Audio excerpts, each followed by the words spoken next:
बताना चाहूंगा और कहूंगा कि पिछले कई वर्षों में यानी आजादी के लंबे कालखंड में अधिकतर समय कांग्रेस ने इस देश का नेतृत्व किया, लेकिन कांग्रेस की सरकारों ने जनजातीय क्षेत्रों के विकासात्मक कार्यक्रमों को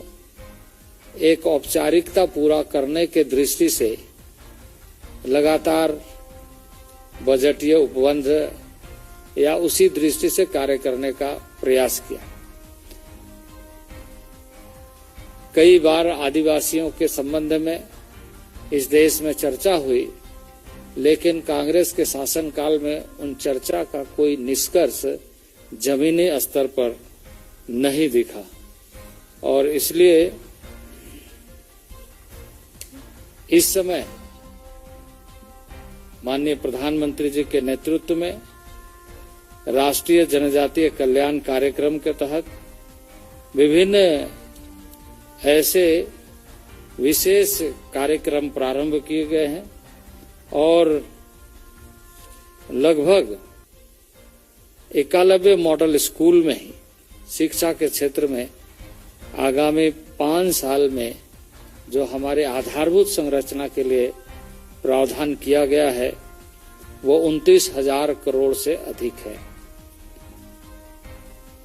यदि हम 2004 से 2014 के कालखंड को देखें तो वह देश में जनजातीय समाज के लिए 90 स्कूल खोले गए थे, लेकिन 2014 से 2022 के कालखंड को देखें तो 514 एकलव्य मॉडल रेसिडेंशियल स्कूल स्वीकृत किए गए हैं। इनमें से 84 विद्यालय में शिक्षण कार्य प्रारंभ हो गए, स्टूडेंट्स आ गए और पढ़ाई प्रारंभ हो गई है। छात्र छात्राओं के लिए आवासीय परिसर उपलब्ध कराए गए, क्लासरूम बन चुके हैं और पढ़ाई प्रारंभ हो गई है।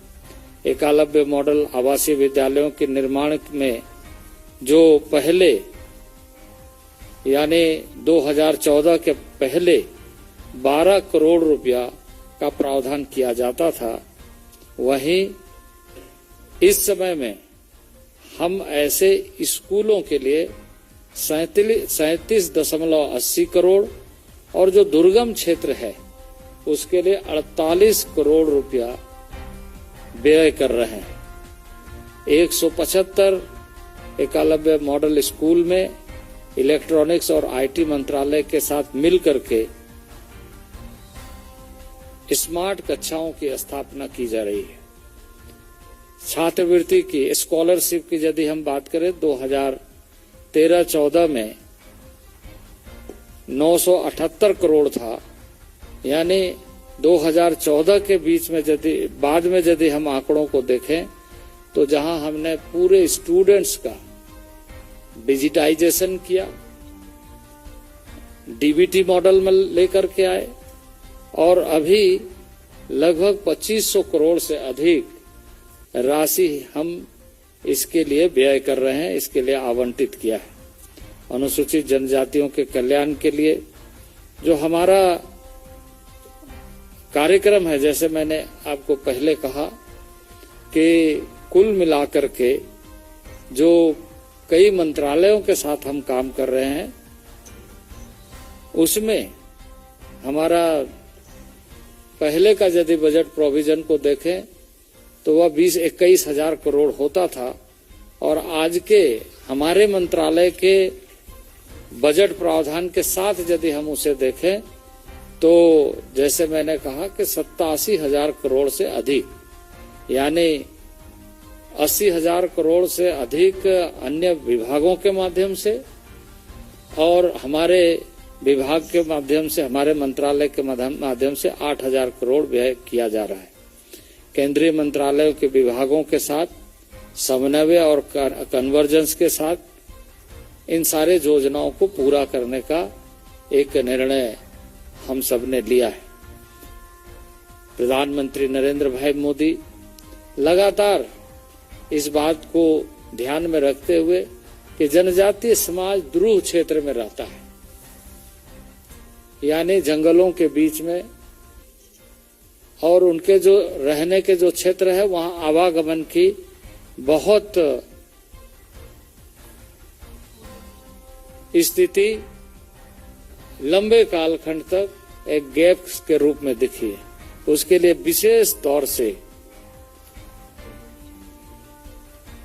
विशेष तौर से सड़कों के निर्माण का कार्य प्रारंभ किया गया है और स्पेशल तरीके से स्पेशल एक प्रोग्राम इंटरनेट के लिए, जो ऐसे क्षेत्र है 4G कनेक्शन पहुंचे, तो इसके लिए 7,287 गांवों को चिन्हित किया गया है जहां नेटवर्क की सुविधा नहीं है, वहां 4G कनेक्टिविटी पहुंचाया जाए। 2013-14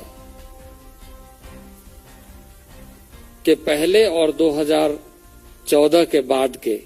इन सारे चीजों को यदि हम मूल्यांकन करें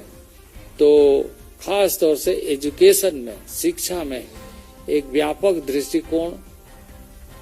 और भविष्य में हमारा जनजातीय क्षेत्र शिक्षा में पीछे नहीं रहे, इसका ध्यान रखा गया। वहीं उसके साथ साथ हमने एक नई योजना का सूत्रण इन 8 वर्षों के कालखंड में नए तरीके से प्रारंभ किया, जिसका नाम हमने आदि आदर्श ग्राम योजना रखा है। इसके तहत हमने 36,000 गांवों को सिलेक्ट किया। 36,000 गांव जहां गैप्स बहुत अधिक है, सुविधाओं का अभाव है। रूरल डेवलपमेंट के साथ मिलकर के उस डेटा को शेयर करते हुए हम सब ने उन गांवों का चिन्हितीकरण करते हुए अब सेचुरेशन के मोड में कैसे सेचुरेट हो गांव की, उन सारी योजनाओं का लाभ उस गांव को पूर्ण रूप से मिले, यह सुनिश्चित करने के दृष्टि से आदि आदर्श ग्राम योजना और उस योजना के साथ सभी विभागों का कन्वर्जेंस कैसे हो। जितने भी 41 ऐसे मंत्रालय हैं जो डेवलपमेंट से रिलेटेड, इंफ्रास्ट्रक्चर से रिलेटेड और एम्प्लॉयमेंट से रिलेटेड सारे कार्यों को करता है। उसमें से 12 मंत्रालय को हम लोगों ने विशेष तौर से चिन्हित करते हुए यह सुनिश्चित किया है कि आदि आदर्श ग्राम योजना के माध्यम से उन सारी योजनाओं का लाभ जनजाति समाज को उस गांव में संपूर्ण रूप से मिले। और यह योजना बहुत ही महत्वाकांक्षी योजना है। खास तौर से माननीय प्रधानमंत्री जी ने इस पर रुचि लेते हुए कि हम किसी भी गांव को टेकअप करें तो सेचुरेट मोड में करें। उस गांव में एम्प्लॉयमेंट जनरेशन की क्या संभावना है, रोजगार की क्या संभावना है, स्किल डेवलपमेंट की क्या संभावना है, सिंचाई की संभावना क्या है, एग्रीकल्चर की क्या संभावना है, और इंडिविजुअल तरीके से सेल्फ हेल्प ग्रुप के माध्यम से, कम्युनिटी राइट्स के माध्यम से जो चीजें वहां पर हो सकते हैं, उन सारे चीजों को आदि आदर्श ग्राम के माध्यम से, जहां पर व्यक्तिगत रूप से, पारिवारिक रूप से, सामाजिक रूप से सारे कार्य योजना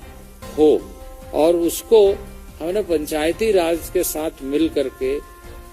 यह सुनिश्चित किया है कि खास तौर से जो एक बड़ा क्षेत्र है जिसे अनुसूचित क्षेत्र के रूप में, उन क्षेत्रों में जो पंचायती राज व्यवस्था है, जो पेशा एक्ट है, उसको हम ज्यादा से ज्यादा सशक्त बनाए और उसका ऑनरशिप सुनिश्चित करें। तो ये जो हमारा कन्वर्जेंस प्रोग्राम है, ये जो हमारा आदि आदर्श ग्राम योजना है, ये जब योजना गतिशील होकर के पूरा होगा तो गांव अपने आप में समृद्ध कैसे बने, ये गांव वाले खुद सुनिश्चित करते हुए अपने गांव को आदि आदर्श ग्राम बनाएंगे। और आदि आदर्श ग्राम के माध्यम से एक नया आधारभूत संरचना के साथ साथ रोजगार का केंद्र बनेगा। आप सबको याद है कि माननीय प्रधानमंत्री हमेशा बंधन योजना की बात कई अवसरों पर करते रहे हैं, और इस समय देश में हम लोगों ने क्लस्टर के माध्यम से 3,110 बंधन केंद्र, और जिसमें 52,976 बंधन स्वयं सहायता समूह और 9 लाख जनजातीय ऐसे सदस्यों को लाभान्वित करने की योजना चल रही है और इसको आगे बढ़ाने का लक्ष्य लगातार बढ़ रहा है। जनजातीय अनुसंधान संस्थान, जिसकी हमने थोड़ी सी चर्चा की, उसके लिए हम लोगों ने पिछले अगर 2014 के पहले देखे तो मात्र 7 करोड़ की व्यवस्था होती थी और अभी उसमें हमने 150 करोड़ की व्यवस्था किया है। 2014 के पहले 17 राज्यों में जनजातीय शोध संस्थान थे, अभी 21-22 में उसकी संख्या 27 हो गए हैं। और इसके साथ साथ ही आदि कलाकार पोर्टल के माध्यम से जनजातीय भाषाओं, जनजातीय नृत्य कला, कौशल और संस्कृति को इलेक्ट्रॉनिक रूप में संरक्षित करने का कार्य प्रारंभ हो गया और निरंतर चल रहा है। राज्यों को अनुदान में, आजीविका में, शिक्षा में, स्वास्थ्य में लगातार भारत सरकार के तरफ से उन्हें सहयोग दिया जा रहा है और लगभग 3,405 से अधिक परियोजनाओं को मंजूरी दी गई है। मंत्रालय के माध्यम से एक डैशबोर्ड बनाया गया है। उस डैशबोर्ड के माध्यम से डिजिटलीकरण और प्रमुख डेटा समंकन का कार्य लॉन्च कर दिया गया है पोर्टल के माध्यम से और ऐसी कुछ योजनाएं जिसको प्रधानमंत्री स्वयं अपने डैशबोर्ड में देखते हैं। जनजातीय अनुसंधान संस्थान के उत्कृष्टता केंद्रों का, जिसको हम सेंटर फॉर एक्सीलेंस के रूप में प्रतिष्ठित ऐसे संस्थाओं के साथ कार्य कर रहे हैं, चाहे वो IIT हो, IIM हो या इस तरह के अन्य संस्थाएं हो। लगभग 350 से अधिक अनुसंधान परियोजनाओं को वित्तीय रूप से सहयोग देते हुए कार्य प्रारंभ किया गया है। तो आजादी के अमृत महोत्सव में मैं यह निश्चित रूप से कहूंगा कि आत्मनिर्भर भारत का जो यह अभियान माननीय प्रधानमंत्री ने देशवासियों को आह्वान किया है, उसी कड़ी में लगातार हम जनजातीय क्षेत्रों में विशेष आधारभूत संरचना और पिछले 5 वर्षों में नए हाट बाजार और साथ ही साथ भंडार के लिए भंडार गृह का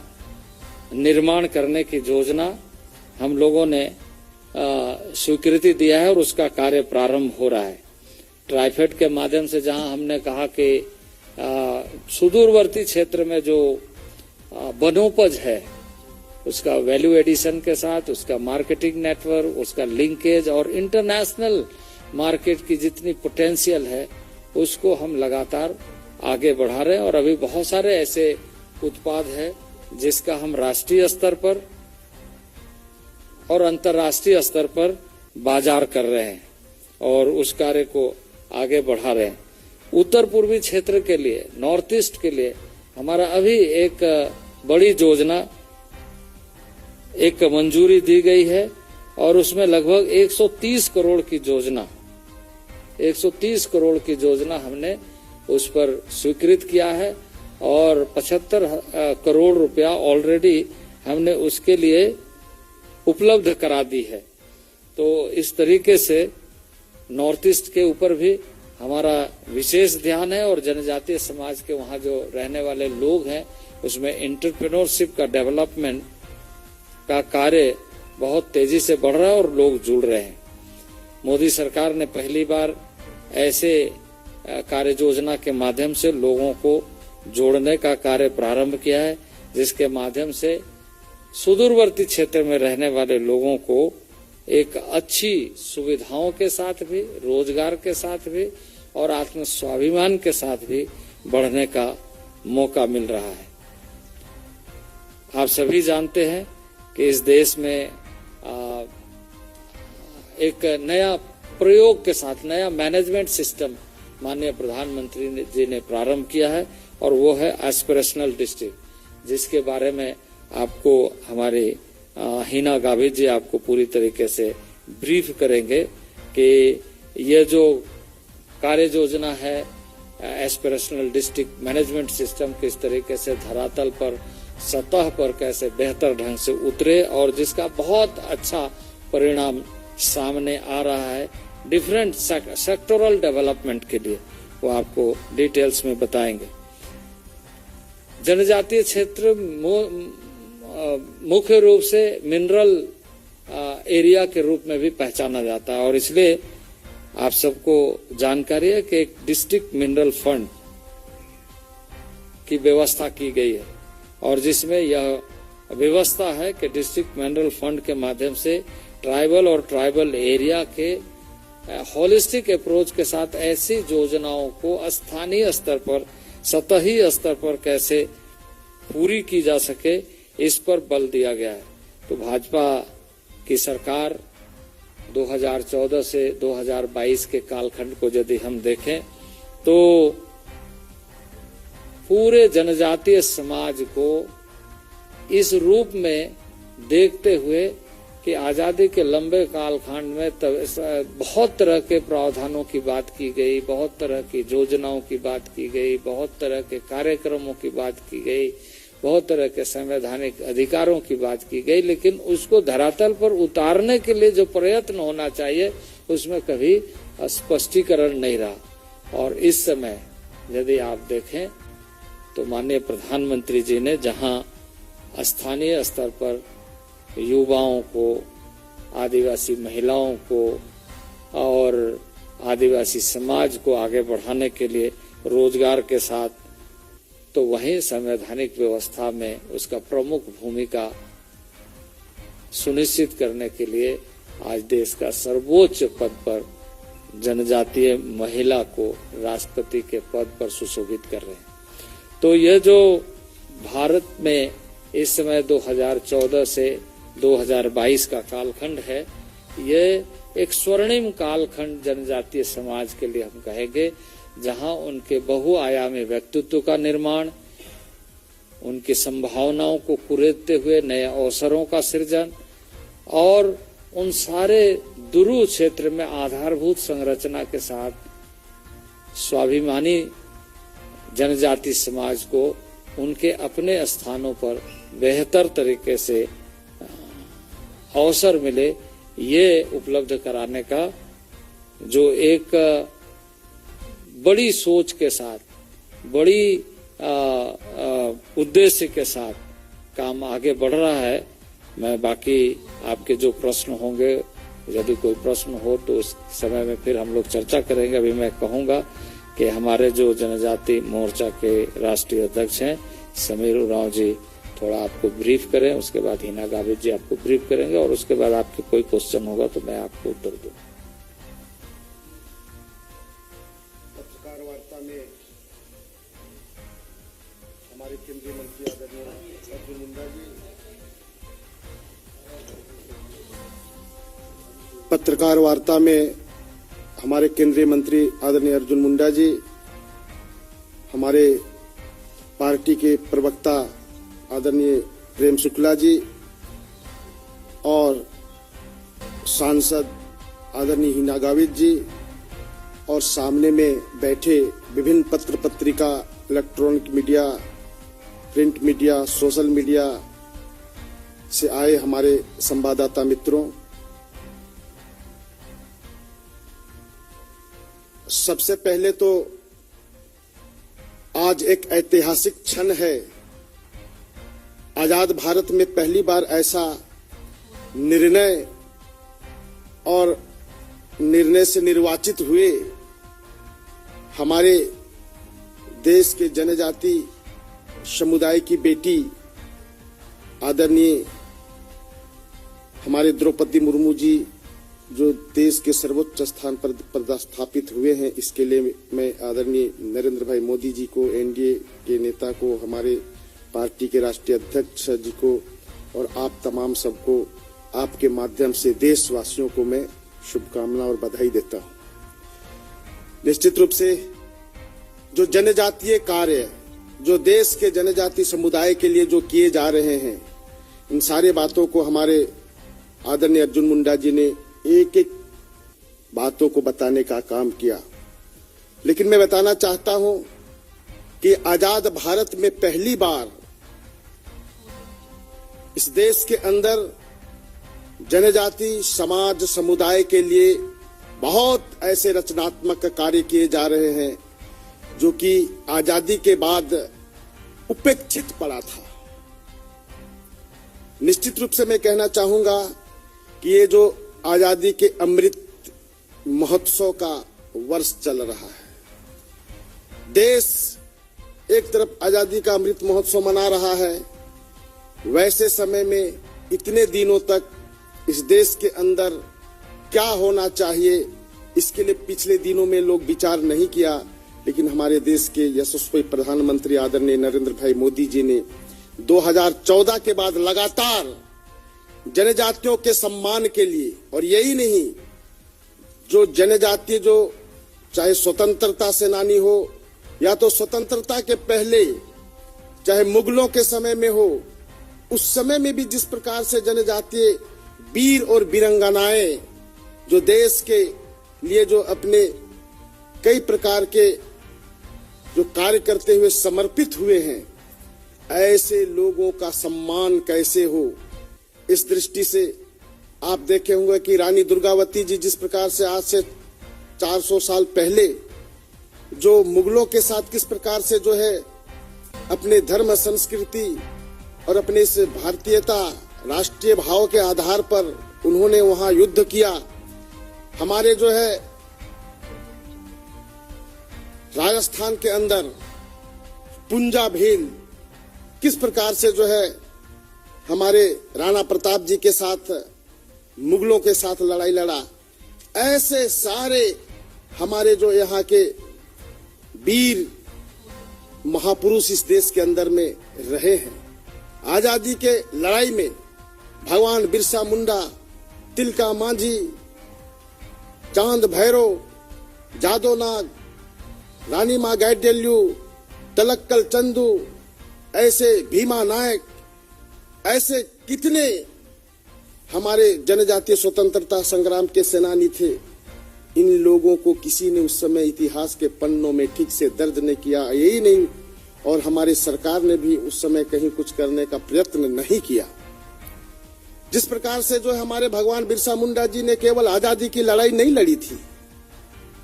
भगवान बिरसा मुंडा ने गांव-गांव में जा करके अपने गांव को एकत्र करने का काम, सशक्त करने का काम, एकजुट करने का काम, आत्मनिर्भर करने का काम, स्वावलंबी बनाने का काम हमारे भगवान बिरसा मुंडा कर रहे थे। और इन सारे बातों को किसी ने पहचाना नहीं, देखा नहीं कि देश के लिए कितना कौन से लोग क्या क्या किया। हमारे देश के यशस्वी मुख्यमंत्री प्रधानमंत्री आदरणीय नरेंद्र भाई मोदी जी ने इन सारे बातों को बहुत गहराई से देखा, समझा, और ये जनजाति सम्मान में जिस प्रकार से हमारे आदरणीय अर्जुन मुंडा जी ने बताया कि उनके जन्म जयंती के दिन को राष्ट्रीय जनजाति गौरव दिवस के लिए जो है वो प्रारंभ किए। आज देश भर में उनके नाम से, उनके बातों को, उनके कार्यों को जो स्मरण करते हुए यह देश के जनजाति समुदाय आज आगे बढ़ रहा है, प्रेरणा ले रहा है। इसी प्रकार से जो कि हमारे देश भर में कई जनजातीय जो महापुरुष हैं, जो देश के लिए जो काम किए हैं, उन लोगों के नाम पर वहां पर जो संग्रहालय बन रहा है, उसमें कई प्रकार की जो है हमारे प्रेरणादायी बातें हैं। उसको आज के युवा पीढ़ी, आज के छात्र वहां से देखेंगे, समझेंगे और देश के लिए कुछ करने के लिए, कुछ बढ़ने के लिए आगे बढ़ेंगे। ऐसा यह एक उपलब्धियां हैं। इसी प्रकार से हम कहना चाहेंगे कि जिस प्रकार से जो है हमारे जनजाति समुदाय के कई पर्व त्योहार होते हैं, इन पर्व त्योहारों को किस प्रकार से उनके जो सामुदायिक सामूहिक जो परंपरा आस्था के साथ जो मनाते हैं, उनको भी कभी कोई संरक्षण संवर्धन करने का कार्य नहीं किया। लेकिन हमारी ये सरकार ने निश्चित रूप से ये कुंभ के बाद में जो जनजातियों का सबसे बड़ा जो मेला लगता है, मेलारम यात्रा जो तेलंगाना के अंदर है, वहां करोड़ों लोग वहां पर एकत्र होते हैं, 7-8 राज्यों के लोग वहां पर एकत्र होते हैं। वहां पर जनजातीय कार्य मंत्रालय के माध्यम से हमारे जनजातियों का आस्था का केंद्र है, विश्वास का केंद्र है। उनको कैसे संरक्षण संवर्धन हो, इसलिए वहां भी बजटीय प्रावधान के आधार पर इन सारे चीजों को कैसे वो लोग ठीक ढंग से अपना अनुपालन करते हुए पुरखों पूर्वजों के जो आस्था का केंद्र है, अपने समाज संस्कृति है, उसको आगे बढ़ाएं। इसलिए वहां भी ऐसे सारे जो बजटीय प्रावधान है उसको किया गया है। तो इस प्रकार से निश्चित रूप से मैं कहना चाहूंगा कि आज जो आजादी के अमृत महोत्सव को मनाने के लिए हम बता सकते हैं, कह सकते हैं, और आने वाले दिनों में जब 25 वर्ष और यानी 100 वर्ष हो जाएगा आजादी का, उस समय जनजाति समुदाय अपने आप में दिखेगा, अपने आप में जो है अपनी संस्कृति, आस्था, परंपरा, विश्वास को ये भारतीयता के साथ जोड़ करके आगे जाएगा कि अपनी अलग पहचान उनकी भारतीयता की दिखेगी। ऐसा सारा कार्य हमारे देश के यशस्वी प्रधानमंत्री जी ने प्रारंभ किया है। निश्चित रूप से हम कहना चाहेंगे कि आज बहुत सारे अचीवमेंट हैं और इस अचीवमेंट के आधार पर मैं कह सकता हूं कि यह भारत जो बदल रहा है, बढ़ रहा है, एक भारत श्रेष्ठ भारत की ओर जो चल रहा है, अपने प्रधानमंत्री जी का यह यात्रा है, इसमें हमारा जनजाति समुदाय भी कदम से कदम मिला करके आगे बढ़ेगा, ऐसा दिखाई दे रहा है, ऐसा मेरा मानना है। धन्यवाद। हिना गावित जी।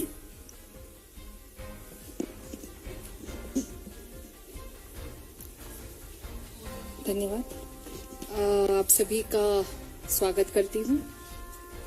Today history is scripted in India. आज सर्वोच्च संवैधानिक पद, जो कि देश के राष्ट्रपति पद पर पहली बार एक आदिवासी महिला विराजमान हुई है, और मैं समस्त आदिवासी समाज की ओर से हमारे प्रधानमंत्री श्री नरेंद्र मोदी जी, भारतीय जनता पार्टी के राष्ट्रीय अध्यक्ष आदरणीय जेपी नड्डा जी, एनडीए के सभी नेताओं का मैं आभार व्यक्त करती हूँ, धन्यवाद देती हूँ। प्रधानमंत्री जी ने 2014 में जब पहली बार उन्होंने प्रधानमंत्री की शपथ ली, तो पहला वाक्य जो उन्होंने कहा था कि मेरी सरकार गरीब, शोषित, वंचित, पीड़ित, आदिवासी, दलितों के लिए समर्पित है। और ये केवल उन्होंने कहा ही नहीं, तो उनके हर एक योजना में, हर एक कार्य में उन्होंने वो बताया भी है। आज जो गरीब कल्याण योजनाएं देश में चल रही है, प्रधानमंत्री आवास योजना हो, हर घर नल से जल हो, सौभाग्य योजना हो, आयुष्मान भारत हो, उज्ज्वला हो, जितने भी गरीब कल्याण योजनाएं हैं, इसमें ज्यादातर गरीब, आदिवासी, दलित, पिछड़े लोगों का समावेश है। और ये बिल्कुल टारगेट ओरिएंटेड फॉर्म में ये सारी योजनाओं का कार्य ये शुरू है। प्रधानमंत्री आवास योजना जैसे 2022 तक पहली लिस्ट पूरी हुई, उसके बाद जो बचे हुए लोग थे उनके लिए दूसरी लिस्ट बनाई गई। तो हर एक स्कीम के अंतर्गत आदिवासी आखिरी व्यक्ति तक पहुंचना, दलित आखिरी व्यक्ति तक पहुंचना, गरीब, पिछड़े व्यक्ति तक ये सारी योजनाएं सही मायने में पहुंचाने का काम ये प्रधानमंत्री जी के नेतृत्व वाली सरकार कर रही है। आज ये जो इतिहास देश में रचा गया है, हमारी आदिवासी महिला आज देश के इतने बड़े पद तक पहुंची है। अनेक राजनीतिक पक्ष हो गए, बड़ी बड़ी बातें की, लेकिन सही मायने में आदिवासी समाज को न्याय देने का काम ये प्रधानमंत्री जी ने आज किया है। हमारे देश में जो पिछड़े हुए इलाके हैं, उसमें ज्यादातर आदिवासी बहुल क्षेत्र है। अगर हम देखें तो वहां पे इंफ्रास्ट्रक्चर, रोड्स, हेल्थ, एजुकेशन, ये अगर हम पूरे देश के डिस्ट्रिक्ट वाइज डेटा देखें तो आप सभी को ये ध्यान में आएगा कि जहां पे ट्राइबल एरियाज है वहां पे लिटरेसी रेट कम है, वहां पे हेल्थ के इश्यूज है जैसे sickle cell anaemia, malnutrition, maternal mortality, इस तरह के जो इश्यूज है ये पर्टिकुलरली ट्राइबल एरियाज में ज्यादा है। और ये सभी इश्यूज को एक साथ एड्रेस करने के लिए प्रधानमंत्री जी ने एस्पिरेशनल डिस्ट्रिक्ट प्रोग्राम शुरू किया 2018 में। और ये जो एस्पिरेशनल डिस्ट्रिक्ट प्रोग्राम है, इसमें मेन 5 एरियाज पे फोकस है। health and nutrition, education, agriculture, basic infrastructure and financial inclusion. ये योजना एस्पिरेशनल डिस्ट्रिक्ट की बनने के बाद इसका रेगुलर एक फॉलोअप का कार्य शुरू है। नीति आयोग इसको रेगुलर मॉनिटरिंग कर रही है और इतना ही नहीं तो हर एक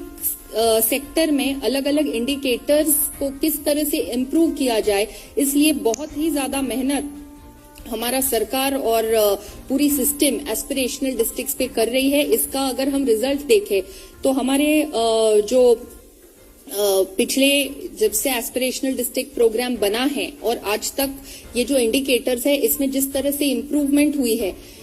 इसके आंकड़े पहले तो बिलो नेशनल एवरेज हुआ करता था, आज ये अबाव नेशनल एवरेज कई डिस्ट्रिक्ट्स में हमको आंकड़े देखने को मिल रही है। तो इससे एक चीज तो निश्चित रूप से पता चलता है कि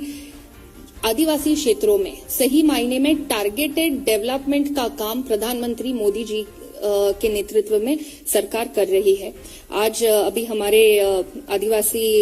विभाग के मंत्री आदरणीय मुंडा जी ने उनके विभाग के अंतर्गत जो योजनाएं चल रही है उसके बारे में उन्होंने डिटेल में बताया। उसमें और एक चीज मैं जोड़ना चाहूंगी, सर के विभाग आपके माध्यम से स्वास्थ्य पोर्टल बनाया गया है। आज तक देश में ट्राइबल एरियाज में जो माल न्यूट्रिशन, सिकल सेल एनीमिया या बाकी हेल्थ रिलेटेड जो इश्यूज थे, इसको टारगेटेड उसके ऊपर आज तक देश में कोई ऐसा आंकड़े आइडेंटिफाई करने के लिए कोई व्यवस्था नहीं थी। आज स्वास्थ्य पोर्टल के माध्यम से ट्राइबल और नॉन ट्राइबल एरियाज में हेल्थ के किस तरह से प्रॉब्लम्स है और वो किस तरह से इम्प्रूवमेंट हो रही है, वो सारा स्वास्थ्य पोर्टल के माध्यम से हमें देखने को मिल रहा है। इसी के साथ साथ हमारे जो ट्राइबल एरियाज में माइनर फॉरेस्ट प्रोड्यूस है, इसको पहली बार मिनिमम सपोर्ट प्राइस देने का काम भी इसी सरकार ने किया। 23 प्रोडक्ट्स माइनर फॉरेस्ट प्रोड्यूस के अभी एमएसपी के लिस्ट में जोड़े गए हैं। तो कुल मिलाके मैं यही कहना चाहूंगी कि आदिवासी समाज आज बहुत ही गौरवान्वित महसूस कर रहा है और आदिवासी क्षेत्रों में जो कई सालों से बेसिक इंफ्रास्ट्रक्चर या कई सारी ऐसी योजनाएं थी जो नहीं पहुंच पा रही थी, आज सही मायने में वो योजनाएं वहां तक पहुंच रही है और आदिवासी समुदाय को न्याय देने का काम यहाँ हो रहा है। बहुत बहुत धन्यवाद। आप लोगों को कोई प्रश्न हो तो पूछ सकते हैं।